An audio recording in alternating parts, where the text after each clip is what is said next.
Once Pac got shot, apparently the whole reason what started this was Pac, Kim, and Puffy were together at Puffy's house. Puffy laid out a opportunity, I guess, for them to both be with her sexually to see which one could make her climax first. Pac, in so many uncertain terms, told him to go fuck himself. He wasn't down with that. This infuriated Puff really bad. He sets up, allegedly, this is all allegedly, I want to say this, he allegedly sets up and sanctions the hit that happened to Pac at, I think it was Quad 6 Studios in New York. If this book is true, the entire East Coast, West Coast rap battle that basically ended with two of the biggest names in hip hop both being killed started over some extracurricular sexual activities of Puffy. Why would Diddy get a tattoo of Tupac's skull over his heart? All the people in the industry know at one time Pac and Puff was like this. But Puff had an obsession with him for whatever reason it was. Puff and Tupac was like a couple, it seemed like to me. Whatever they may have done, and you gotta remember, they was all swingers. It came to the point where him and Pac wasn't cool no more at all. Here's Combs and Tupac at Sean Combs' birthday party. This is the last time the two would be seen in public together. Something happened between them that night that ended their relationship. Did Tupac break up with Diddy on Diddy's birthday? Well, less than a month later, Tupac would be shot by Puffy's associate. Insiders have speculated that the East Coast, West Coast rivalry was a lover's quarrel gone awry. This tattoo over Diddy's heart confirms exactly that. Yo, so we back in here for another edition of F-ya-Motha. And y'all know how I like to cover hip-hop, but I especially like to cover and demystify or debunk any type of rumors about Tupac. One, because I admire his music. Two, because this is a bunch of malarkey. And three, because they're trying to soil a dead man's legacy. Now, I don't even believe on speaking on a dead person because they can't defend themselves. So when you come with ludicrous claims like this, it has to be addressed. And since nobody in this camp is addressing this, a few reasons why I have a problem with both videos. The first video I have a problem with because it's two culture vultures talking about the culture which they have no knowledge of, right? The man even said allegedly, making up shit, right? What I mean by that is none of this stuff can be confirmed. It's not in Kim Porter's book. She didn't put it out. Puffy never said that, hasn't said that. Tupac and all his music doesn't allude to that. In his Vibe magazine interview, he actually stipulates why he had a problem with Diddy. And none of the East Coast, West Coast rivalry, as they like to claim, which wasn't even the East Coast, West Coast thing, because like I said in the previous video, Tupac had actually did a song with Method Man and Redman, the Boot Camp Clique, and Duck Down. So there was no rivalry between East Coast and West Coast. It was a rivalry between two rappers, both out of that came from New York. Biggie out of Brooklyn, and I think Tupac, if I'm not mistaken, out of Brooklyn. So this whole notion that there was a East Coast West Coast friction is stupid because, well, he got the songs with East Coast rappers. If it was an East Coast West Coast thing, there wouldn't have been any songs with East Coast rappers. Not only that, the Rolling Stones and Vibe magazine has sensationalized magazine covers with that stupid East Coast West Coast thing. The first video, like I said, none of that shit can be confirmed. We don't know if they were swingers. Tupac never said that.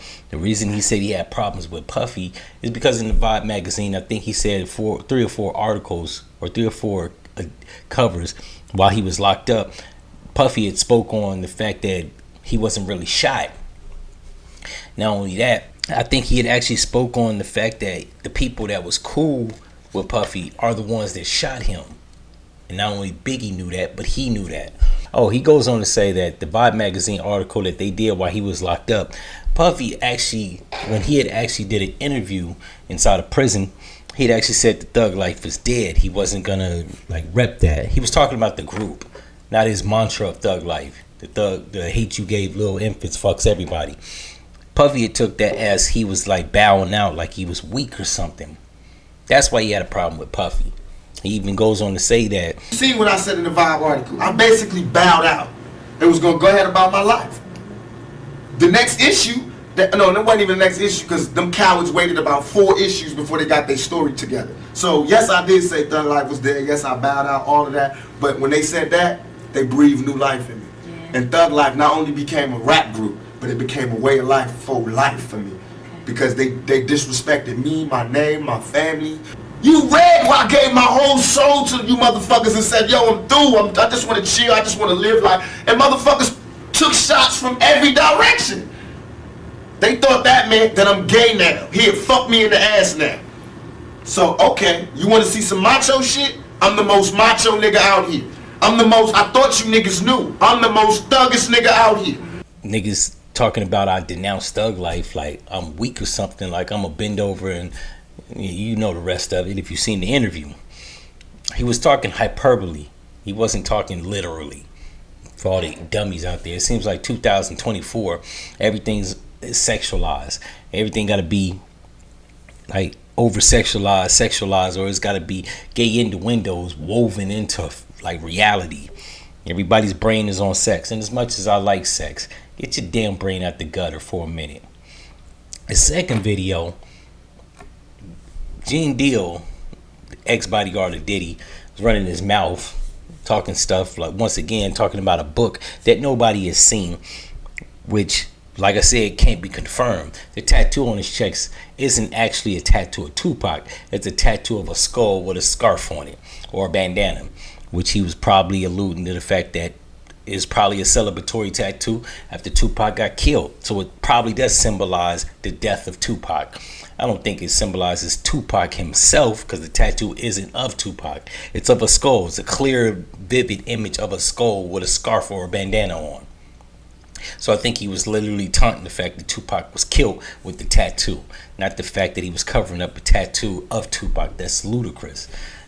You can just go on Google search, and he has his shirt off in the Biggie One More Chance video and several other videos. Like, you can see the tattoo. It's not Tupac. So these people actually like making these gay innuendos. Now Keefy D, the dude that allegedly was in the car when Pac got shot, him saying that Tupac and Puffy was like a couple, I don't know, it's this weird nigga shit. Nobody pays him no mind. He's a habitual liar and an informant. Nobody listens to a snitch, because snitches lie, right? As far as Gene Deal saying that they were like this, they were cool. Anybody that's old enough, if you're over, I don't know, 38 or older, you reminiscent of the past, you understand that him, Biggie, and Tupac were all cool. So this isn't like they were friends. Like, I don't know why people were trying to misconstrue it like it was some lovers quarrel, some gay shit. Tupac said in several interviews, like, he even outed Dr. Dre as being gay, allegedly. I'm assuming if he was down low or messing with guys, he wouldn't have mentioned that. That's just, I'm gonna just go out on a limb and say that. I felt the need to address this because, like I said, I'm a fan of Tupac, West Coast rap, East Coast rap, hell, hip-hop in general. And it seems like everybody nowadays is trying to put this gay label on everybody because of Diddy. Now, if he slept with men or had weird relationships, and I fail to find the correlation between his wild sex life and Tupac. Once again, I don't believe in actually like slandering dead people. So then there's that. In any event, if y'all like this episode, you know what to do, and I'm out. No one's ready to do